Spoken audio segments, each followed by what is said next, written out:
Hello guys, good morning, good afternoon, good evening sa inyong lahat. Today is Wednesday, January 17, alas 10 na ng gabi guys. Tayo nakapag-stay kaninang umaga kasi busy ang lolo nyo. So ito na nga, connect na natin sa ating Runin wallet at i-stake na natin guys. Meron tayong 46.78. I-mekos na natin to mga insan. Yan na, dagdagan ng maraming sibuyas. Ayan. So 46 guys. 46. Ganun lang talaga. Kailangan lang natin i-accept mga bad news. Bad news sa Bitcoin, napakadami. So ganyan naman, sanay na ako dyan. Darating ang time, mas marami pa siguro kasi idadump nila yan kung para magawa ng issue para bumili. Okay. So kung na-approve nga sa US ang Bitcoin ETF, hindi malabong ma-approve din yan dito sa ating Philippine Stock Exchange. So pag na-approve na yan, posibleng bumili na dyan yung mga yung matatanda nating kakilala, o mga lolo't lola natin na doon nila nakalagay yung mga savings nila sa mutual fund, bonds, equities, commodities, or doon sa malalaking company. Pwede na ilipat ngayon sa Bitcoin, di ba? So ayun, medyo mahababang usapan pa yan, pero ganun talaga. Check muna natin ang ating tawag dito, ating total AXS kung magkano. AXS, hindi po ito pinagmamayabang guys sa mga bago dyan. Ano lang po ito, ma-inspired ka na lang, huwag ka na mayabangan. Hindi naman to piniplex para ipagmayabang. Nandiyan naman yung iba kong paliwanag sa ibang video. Panoorin nyo na lang guys. So from 22, nag-80 na lang. Okay, actually hindi naman siya 22 kasi nga maliit lang naman natin yung binili. So parang compounding lang siya. Minsan bulto, minsan umiikot daily, tapos may mga asset ako sa ibang coin, nalagay ulit, bulto na naman ako bibili. Kasi mabot ng ganyan. Nasa 30 o 40,000 na tayo guys. So 40,000, check natin. Mga trending ngayon. Ito mga trending na token. Bahala na kayo, aralin nyo lang yan. So exchanger, yung Binance, baka ilang araw na lang to. Pero syempre magbibigay naman ng abiso ang gobyerno ng Pilipinas kung ibablock na talaga nila yan. At marami pang proseso yan sigurado kasi marami pang gagawin yan ng mga kasulatan mapunta sa NTC para from SEC mapunta sa NTC nang ma-block yan kung sakali. Pero ayun, marami namang option guys. So pwede ka mag-Bybit muna, OKX yan, okay din yan. Ito si MEXX, EXC, Get.io yan. Pwede ka dyan mag-sign up, tapos ilipat mo yung mga asset mo. Ganun lang naman yun. Ito mga centralized kasi yan eh. Yung mga decentralized, yun naman yung mga exchange na kagaya ng Uniswap, tawag dito, Uniswap, PancakeSwap, yan, marami. So ayun na nga, or kung ilagay mo lang sa wallet mo, or hard wallet, ilagay mo sa Trust Wallet, sa PayPal wallet, or sa hardware wallet, Trezor, etc. So pwede mo dun ilagay yung asset mo guys ha, para at least ano ka lang. So meron tayong 98 trillion na ngayon pa rin ang market cap ng buong crypto. Check natin kung bumababa si Bitcoin guys.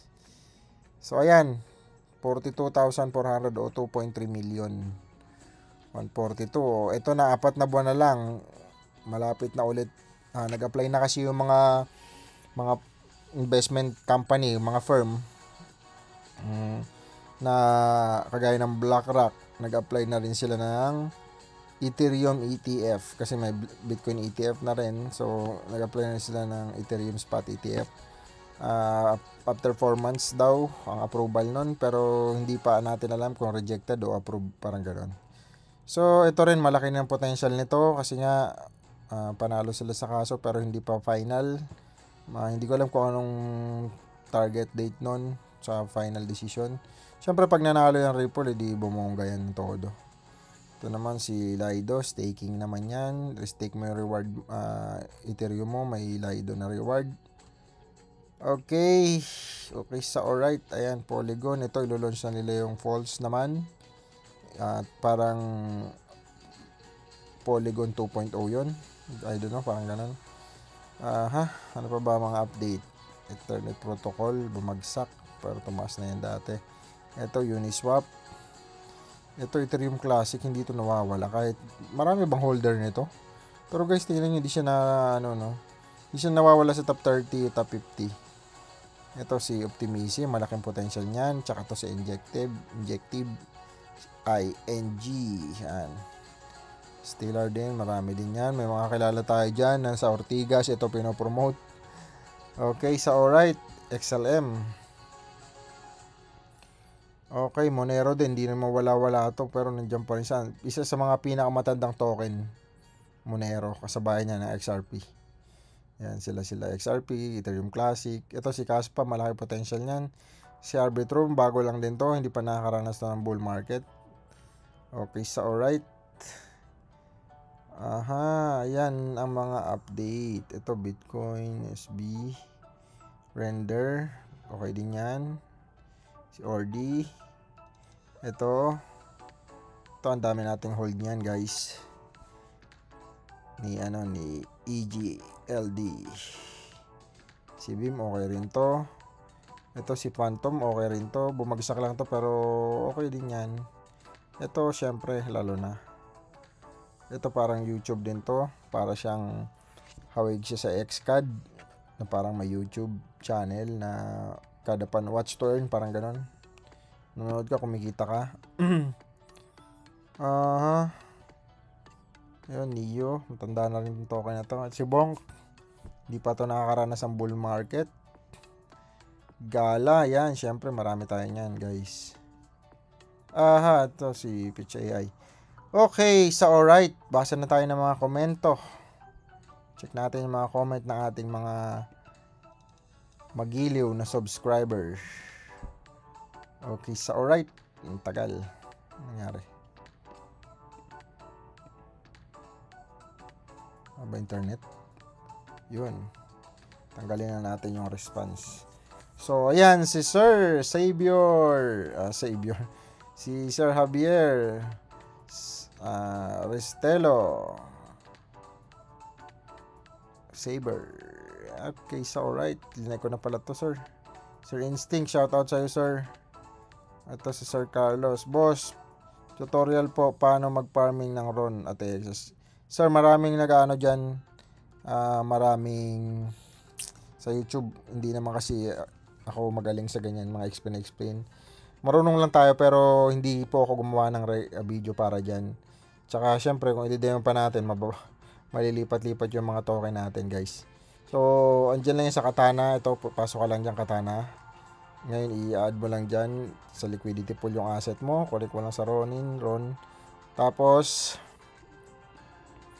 mas maganda, sir. Marami dyan magagaling. Basta yun lang yung Katana. Kukonect mo lang dyan. Tapos dito. Tapos yun.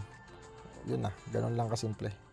Mag-add ka muna sa liquidity pool. Ngayon kung AXS lang sa'yo, kailangan kasi ang pantay. AXS, depende kung anong mapili mo dito sa farm. Kung anong gusto mo, ipapares mo. Ibig sabihin yan, dapat pares. So, kumbaga 100 to, worth 100 pesos. Ito din dapat worth 100 pesos. Bago mo siya, maya dito. Swap mo muna, add mo dito. Tapos farm, tapos pack, ganon. O yan na, pack, ganon, sabi. So, 64% yan APR. Yun nga lang, may impermanent kasi yan. May impermanent loss. Kaya, yung mga video natin nung una, dito galing, tas nilipat natin sa RON staking.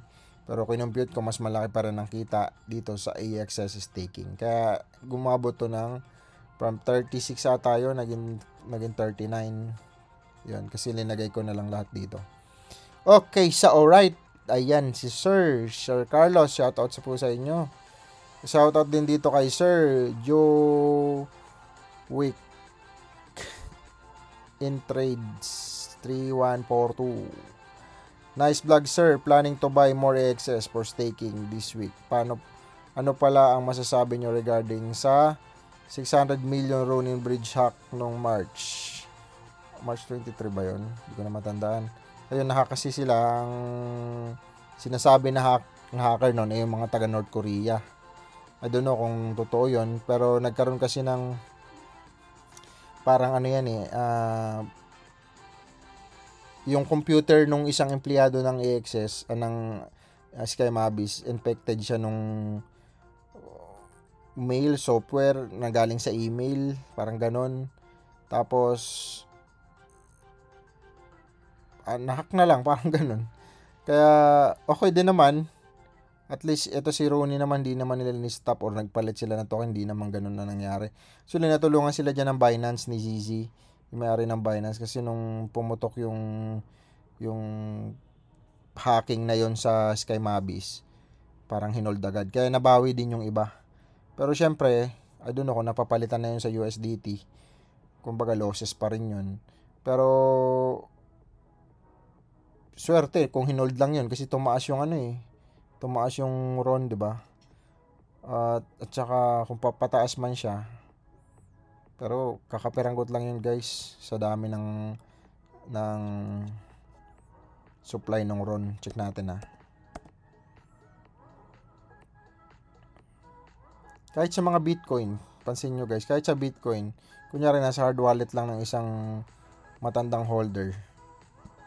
Tapos, ano nangyari sa internet ko guys? Pakabagal naman. Tapos, kunyari yung matanda na yon or institution, kagaya si Michael Saylor kasi yung maraming Bitcoin ngayon na individual. Tingin ko yung mga wallet seed phrase niya nakakalat din yun sa iba. Hindi lang sa isang tao, syempre may mga pinagkakatiwalaan yan. Pero kung ikaw ay isang tao lang na whales, tapos nawala yung wallet mo, tapos hindi mo kabisado yung so parang nahack na rin yun. 'Di ba? Wala na rin yun. Or namatay ka tapos hindi alam ng pamilya mo. So parang nasa wallet lang yun na wala nakakaalam. So ito, nasa supply kasi ng RON, nasa 1 billion guys yan. Ang nahack dyan, malaki-laki din yung nahack kasi kung titignan natin doon sa DeFi Llama. Nandito yan guys, makikita nyo para alam nyo din. So nasa DeFi Llama yan, yung hack. Ayan Pag-click nyo itong hack, ayan, lalabas na ang mga nahack. Pati pecha guys, ito, nahack daw to. Ayan, nasa 3 million. Ito naman, nung 12 lang, nahack din. Andito sa DeFi Llama, magkakaroon kayo ng mga idea dito. Kaya explore nyo lang ito, mga to. Sa mga nag-aaral ng crypto, gusto matuto sa crypto, ano nyo lang to, aralin nyo lang. So, check natin ang pinakamataas na hack. Ito nga yun, nung March 2022, sir. March 23, year 2022. So, nahack yung private key na compromise. Nasa 624 million. So, ang suma total niyan, 624 million times ngayon, 56 pesos. Bam! Nasa 34 billion. Grabe. Sabi mo ng 35 billion. Magkano, ilang piraso kaya yun, 35 bilyones. Check natin, guys. Napapacheck tuloy ako dito kay sir, 35 billion. 1, 2, 3. 1, 2, 3. 1, 2, 3. Ayan. Grabe. Nasa 319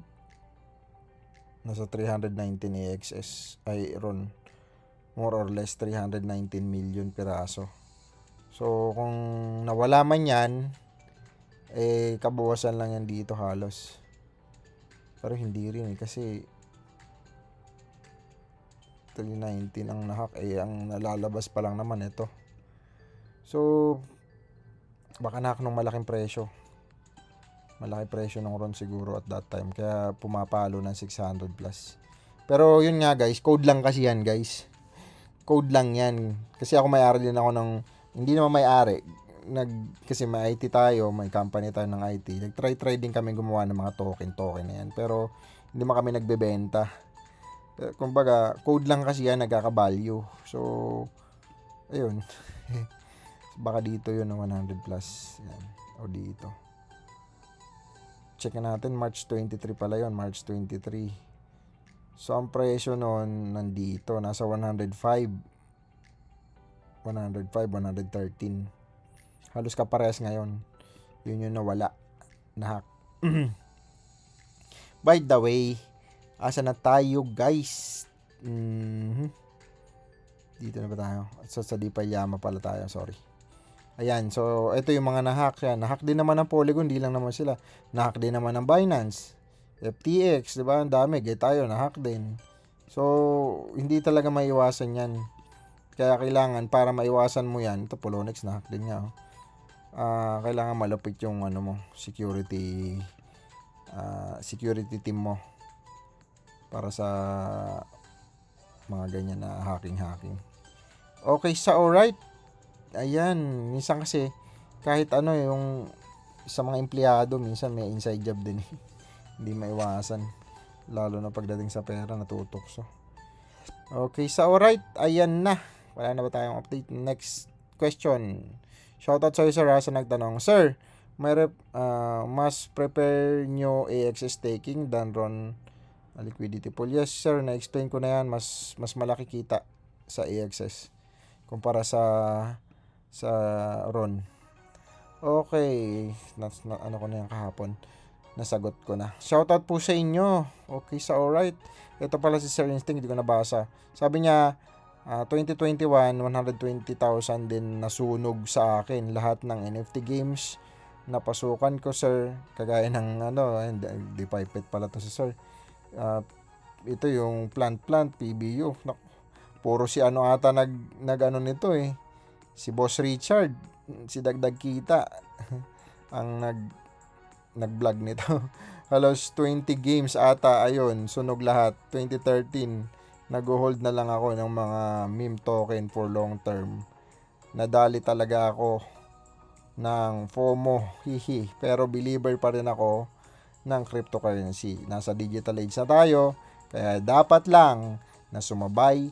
More power sa ating lahat. Shoutout ulit sa iyo, sir. Thank you so much, sir. At kahit pa paano, ayan naman, ang tawag dyan, sir, dito sa pera nyo, enrollment fee. Ganun naman may enrollment fee talaga para ka gumaling. Okay? Magkakaiba lang tayo ng enrollment. Ako malaki din talaga, as in million pa nga eh. Pero yun na nga, crypto lang, kumbaga tuloy-tuloy naman, hindi na mawawala yan. Nasa sa atin na lang kung mag-stop ka. So maraming ang mga diamond holder, mga diamond hand, yun yung hindi ginagalaw nila yung wallet nila. Andyan lang sa hard wallet.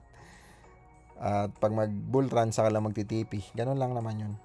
Pero yun nga, sir, aralin lang syempre. At ano pa ba? Yun lang mga video natin for today. So today is January 17, Miyerkules. At ang update natin, meron tayong 40,090 AXS. Thank you so much guys sa inyong lahat. See you again tomorrow. Bye-bye.